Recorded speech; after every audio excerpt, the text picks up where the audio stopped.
ماوەی چەند ساڵێکە گەورە بەرپرسانی تورکیا زیاتر لە بەرپرسانی هەر وڵاتێکی دیکە سەردانی هەولێر دەکەن و لە بەرامبەریشدا بەرپرسانی هەرێم ژماری سەردانەکانیان بۆ ئەنکەرە زیاتر بووە لە ژماری سەردانەکانیان بۆ بەغدا.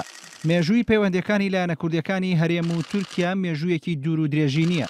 دەستپێکی پەیوەندیەکانی نێوانیان بۆ دوای ڕاپەڕین دەگەڕێتەوە. بەر لە ڕاپەڕین تورکیا ئامادە نەبوو پەیوەندی لەگەڵ هێزە سیاسیەکانی باشووری کوردستان دروست بکات. وەک بارزانی لە دوایین سەردانیدا بۆ تورکیا ئاماژەی پێدا لە شەستەکانی سەدەی ڕابردوودا سەرۆکی تورکیا تەنانەت ئامادە نەبوو نامەکەی مستەفا بارزانی سەرکردەی شۆڕشی ئەیلول بخوێنێتەوە و نامەکەی بە نەکراوەیی بۆ ڕەوانە کردەوە. لە دوای ڕاپەڕین تورگۆد ئۆزال سەرۆک کۆماری ئەو کاتی تورکیا تا بۆی پەیوەندیەکانی لەگەڵ هێزە کوردیەکانی هەرێمی کوردستان شکاند و ڕایگەیاند هەموو وڵات ئەم پەیوەندیان لەگەڵ سەرکردە کوردەکان هەیە بۆ دەبێت تورکیا پەیوەندی لەگەڵیاندا نەبێت. ئۆزال پەیوەندی لەگەڵ تاڵەبانی و بارزانیدا دروست کرد و هەوڵیدا لە ڕێگەی تاڵەبانیەوە پەیوەندی بە عەبدوڵڵا ئۆجەلانی سەرۆکی پەکەکەوە بگرێ و کۆتایی با شەڕی پەکەکە و تورکیا بێنێت. لە دوای ئۆزال پەیوەندیەکانی تورکیا و لایەنە سیاسیەکانی هەرێم بەردەوام بوو، بەڵام تورکیا ئامادە نەبوو دان بارێمی کوردستاندا بنێت. تەنانەت کاتێک ناوی سەرکردەکانی کوردیان دێنا بە سەرۆک کۆزەکانی باکووری عێراق ناویان دەێنان.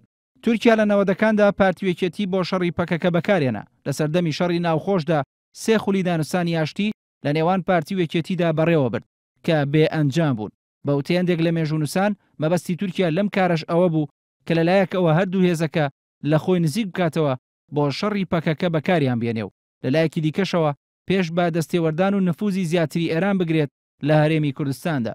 لە نەوەدەکاندا تورکیا چەندین بنکەی سەربازی لە سنووری پارێزگای دۆ کردەوە و ژمارەیان زیاتر لە 10 بنکەی سەربازی دەبێ و تا ئێستاش هێزەکانی تورکیا لە خاکی هەرێم نەکشاونەتەوە.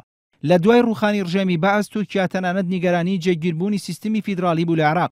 لە ساڵی 2005 بەدواوە سەدان کۆمپانیای تورکی ڕوویان لە هەرێمی کوردستان کرد و پەیوەندیەکی بەهێزی ئابووری لە نێوان هەرێم و تورکیا دروست بوو، بەڵام تورکیا بەو حاڵەشەوە ئامادە نەبوو دان بە هەرێمدا بنێت. لە دوای ساڵی 2008ەوە پەیوەندیە سیاسیەکانی تورکیا لەگەڵ لایەنەکانی هەرێم کەوتە قۆناغێکی دیکەوە و گۆڕانی بەسەرداهات. بە بۆچوونی شارەزانی سیاسەتی تورکیا، گۆڕانی سیاسەتی تورکیا لەو قۆناغەدا بۆ دوو هۆکاری سەرەکی دەگەڕێتەوە. یەکەم، تورکیا نیگەران بوو لە بەهێزتربوونی ڕۆژ بە ڕۆژی هەژمونی ئێران لە عێراق و هەرێمی کوردستاندا، هەر بۆیە هەوڵیدا بە نزیکبوونەوە لەلایەنە کوردیەکان پێش بە هەژمونی ئێران بگرێت. دووەم، تورکیا چاوی بڕی بووە نەوت و گازی هەرێم، جگەلەوەش تورکیا وەک بازارێکی گەورە سەیری هەرێمی دەکرد. هەر بۆیە لە دوای ساڵی 2008ەوە ئاستی پەیوەندیە بازرگانیەکان گەشە سەندنێکی خێرایی بەخۆوە بینی. بە جۆرێک ساڵی 2012 گەیشتە 12 ملیار و 500 ملیۆن دۆلار. دوایەوەی لە ساڵی 2009دا ئەحمەد داودۆغڵو بۆ وەزیری دەرەوەی تورکیا سەردانی هەولێری کرد. داودۆغڵو بە یەکێک لە پلاندا ڕێژانی پتەوکردنی پەیوەندیەکانی هەولێر و ئەنکەرە دادەنرێ و پێی وابوو تورکیا دەبێت لە ڕێگەی هەرێمی کوردستان و سوننەکانەوە هەژمونی خۆی لە ناوچەکە بەهێزتر بکات.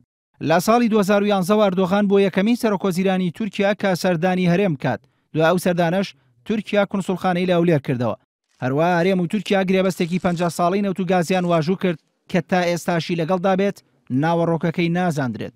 دوایەوەی کا لە ساڵی 2014دا هەرێمی کوردستان بڕیاریدا سربەخۆ نەوت بفرۆشێت، تورکیا پێچەوانەی ویستی بەغدا ڕێگەیدا لە تورکیا و هەرێم نەوتە ناردەی دەرەوە بکاو. تا ئێستا ژەناردەکردنی نەوت لە ڕێگەی تورکیاوە بەردەوامە.